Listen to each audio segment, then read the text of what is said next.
Why the hell did he have a cellmate?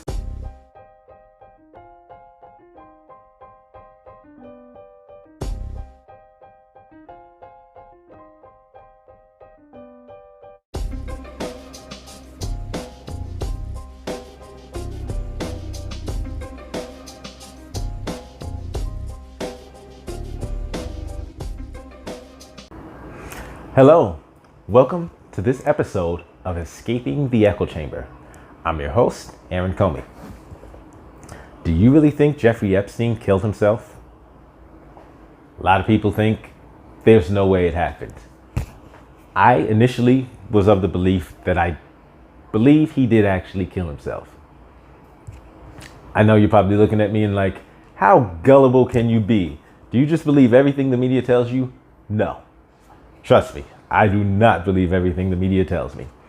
But based on some of the reasons why people are saying he couldn't have killed himself, I didn't give those the weight that a lot of other people did. First things first, yes, it is very possible to hang yourself in a jail cell, even though there may not be some hook hanging from the ceiling. Yes, you can do it from a bunk by jury rigging the sheet over the bunk and then just using it to strangle yourself. You can even use it through a window where if there's a bar across the window, you can loop the noose over the bar and use that as a sufficient way to hang yourself. So trust me, there are very inventive ways for prisoners to get things done, which is why you have things like Suicide Watch, which is because staff knows and staff has seen, people, experienced prison administrators have seen so much that they know if somebody's trying to kill himself, leaving them in a cell and saying, oh, there's no way for them to kill himself, is ridiculously stupid and irresponsible and could actually rise to the legal standard of deliberate indifference, gross negligence. But with regards to Jeffrey Epstein, why wasn't he on Suicide Watch? Why was his cellmate moved? Those aren't the right questions. Because in Suicide Watch, number one, it's a temporary state. And prison administrators, the psychologists, will come by, ask the person who was put on Suicide Watch how they feeling, do they still plan to kill themselves? And in some cases, you're dealing with somebody who was depressed in the moment for some situation. Maybe they got sentenced to a very long amount of time. Maybe something happened outside, a wife or a girlfriend leaving them, something bad happening to their kids. Like this kind of thing could result in a temporary just despondence and a desire to kill themselves that after time and some distance from the triggering episode could then result in a person being able to sit back and say, I feel somewhat better and I can cope with it without trying to harm myself. So, of course, there's the flip side that somebody could just still want to kill themselves and will tell the psychologist whatever they need to hear. In that case, there's only but so long that the psychologist can put off, not letting them, back. Because once the person keeps saying, oh no, I'm fine. The psychologist may not initially believe them, but they will observe and then they will say, okay, we'll let this person off Suicide Watch. But they may still be keeping an eye on that individual because they may say to other staff members, listen, he really needs to be watched closely. This person really needs to be monitored. We're taking him off because he's not voicing any suicidal ideation, but we need to keep a close eye on him because we think this person may try to harm themselves in the future. That is very well within the realm of possibility. So him being on suicide watch, if he says the right things, that's not surprising. That's not earth shattering. That's not some huge deal. But a couple of things about suicide watch. I'm gonna bet you didn't know. In suicide watch, who watches the inmate? Is it a trained psychologist? Is it a doctor? Is it an intern? Is it just a regular CO? I bet you didn't realize, or you weren't aware, that inmates actually conduct many suicide watches. Now, not all, because there are certain cases in which staff will say, no, this person must be watched by a CO, a correctional officer, a staff member.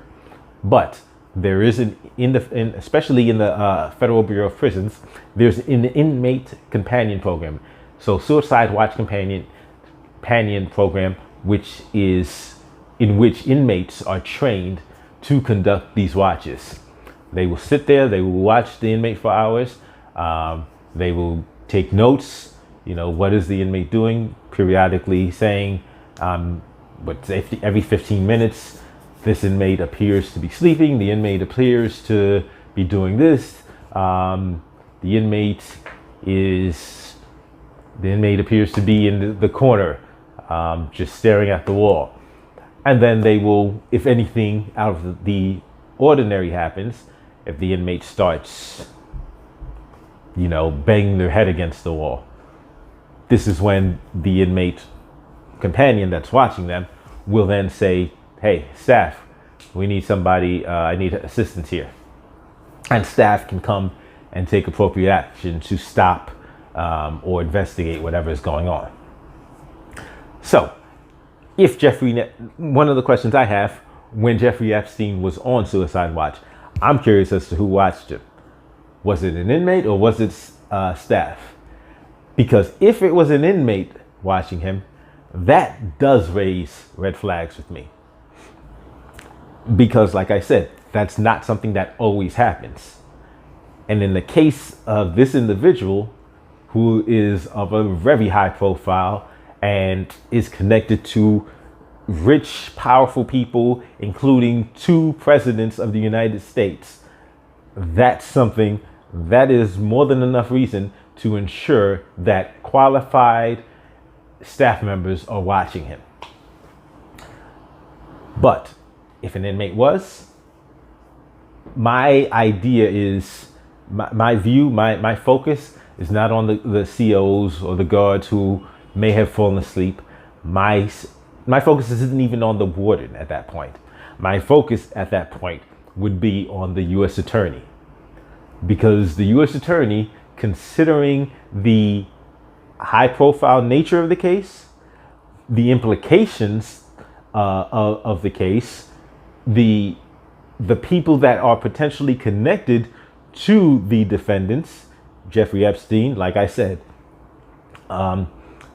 political figures, 2 presidents, some of the richest people on the planet, like that's more than enough reason for very specific safeguards to be put in place to ensure that either this individual makes it to trial safely, or if you're trying to get him to cooperate, to ensure that no harm comes to him before he is able to fully cooperate and provide whatever information and whatever testimony that the government wants from him.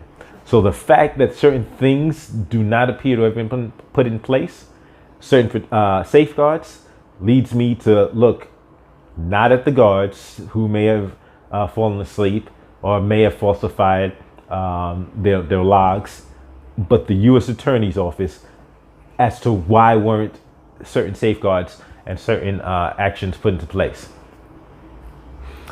But then they say people are also upset that he was in the cell after he got off of suicide watch and his cellmate was moved. I'm not upset that his cellmate was moved.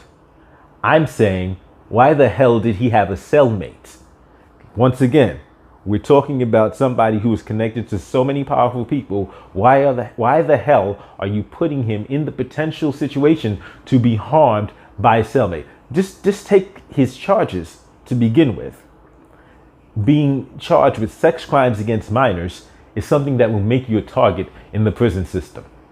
That in itself suggests, are you really trying to put this dude, are you intentionally trying to put this dude in harm's way by putting him in the cell with another inmate? Like that right there blows my mind.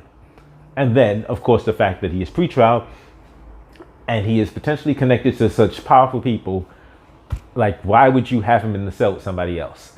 As a contrast, Zohar Tsarnaev, the Boston Marathon bomber, he committed his crime in Boston, in Massachusetts, and was being held in a federal facility in Massachusetts.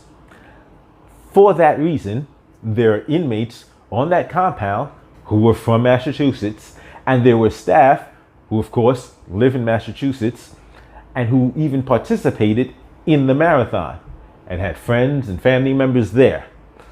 So the government made sure to take extra precautions with regards to Zohar Tsarnaev's safety pending trial. They put him in a cell by himself. He was locked up, 23 hours a day. They had him in the cell by himself. No other inmates was in the cell with him, and they had limited staff contact. They did not just allow any staff member to go and have contact with him. They made very sure that no harm came to him pending trial. They wanted him to get to trial alive and be held responsible in the court of law for his crimes. So, I mean, if you just take a look at the contrast of what happened with Zohar Tsarnaev versus the ridiculousness surrounding Jeffrey Epstein, it's like, wait a minute, this is night and day. But you're now looking at me and saying, wait a minute, but you said you believed he committed suicide. And everything I've said till now may seem like I've been suggesting that he didn't kill himself. No, I do not think that his killing himself was necessarily of his own volition. I believe that he could have been coerced. He could have been threatened. His family members couldn't have been threatened. Loved ones couldn't have been threatened. I don't know what else they may have had, whatever motivation or leverage somebody may have had to convince him to kill himself. That was my belief. My belief was that somebody says, okay, you have X amount of time. You better be not breathing by this time, or else we're going to do X, Y, Z. That's what I believe had led him to kill himself. I didn't believe it was that he was depressed to be in prison, because I believe he had a hell of a get out of jail free card. I think he had a list of names and he was about to go platinum had he lived and actually, cooperated with the government. That list of names, that potential singing career, record deal he was trying to get is what leads me to believe there were a lot of people who didn't want to see him get to trial and had a vested interest in having him kill himself and convincing him to kill himself. But the thing that then makes me say, maybe he didn't kill himself. Aside from all of that, because like I said, he shouldn't have been in a cell with a cellmate. That actually, the fact that he was in a cell with a cellmate was like, what? So had he wound up dead and he has a cellmate, now who's the first person you look at? You look at, he was murdered by the cellmate, which why he ever had a cellmate was ridiculous to begin with. But the fact that all of these things didn't happen that would have been reasonable security precautions lead me to believe that somebody wasn't really interested in his safety and making sure he gets to trial. But then when they come out with those reports that the cameras in front of his cell stopped working, that's when I say, okay, I could be wrong. I could be wrong. somebody could have been at the point where they said, we're not leaving it to chance. We're not leaving it to him to do this by his own hand. We're going to take him. At that point, I have to say, now I'm not so sure that he did kill himself. I wasn't ever sure. I just had a belief, a leaning that's my theory based on the available information. But when a camera starts malfunctioning, like right in front of us, now things are starting to look a little bit more, even worse than I initially thought them to be. But it all boils down to whether he killed himself or whether he was murdered by somebody else. And when I say kill himself, whether he was, like I said, even it comes down to whether he killed himself or whether he was physically murdered. I believe he did not. It was still the actions and influenced by some outside person or persons who wanted to make sure he did not make it to trial.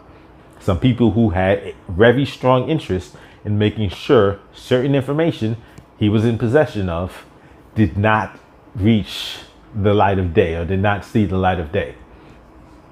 Not to mention that there's a very strong possibility that if this information exists, if he actually had information on other people, that he may have had evidence to support his words.